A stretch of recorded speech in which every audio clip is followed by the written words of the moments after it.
বলছি নাটকটা কেমন লাগলো আমাদের প্রাক্তন প্রেসিডেন্ট একটু বল বল বলতে কি হয় সুজিত কই সুজিত কে না সুজিত সুজিত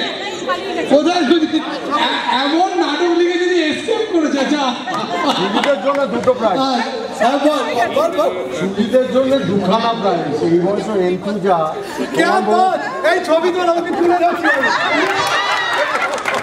জোরে আরেকবার বল কথাটা ভালো করে শুনলো না দুটো প্রাইজ সুজিতের জন্য এইটা নিয়ে এটা ছাড়াই হবে সুজিতের যা এন্টু আমাদের ডাক্তারিতে একটা কথা আছে ডাক্তারিতে একটা কথা আছে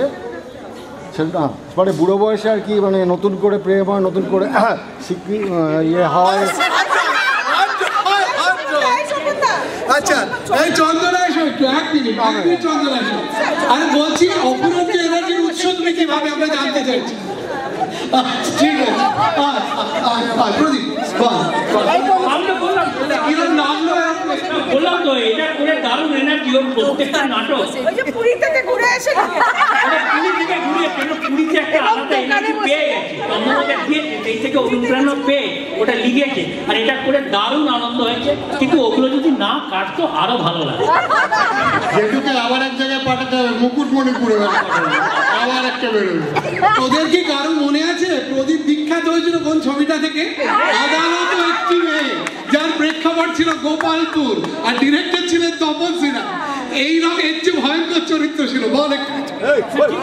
আর নায়িকা ছিলেন তনুজা তরুণ দত্ত তরুণ এই ছবি তরুণ ছবি তরুণ দাঁড়িয়ে রয়েছে ও কি বিজ্ঞভাবে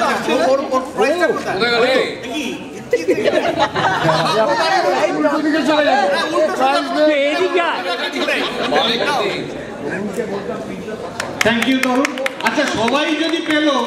তাহলে শঙ্কররা যে আমাদের এত সুন্দর গান শোনালো সে বাদ যায় কেন বাদ যাবে কেন পাবে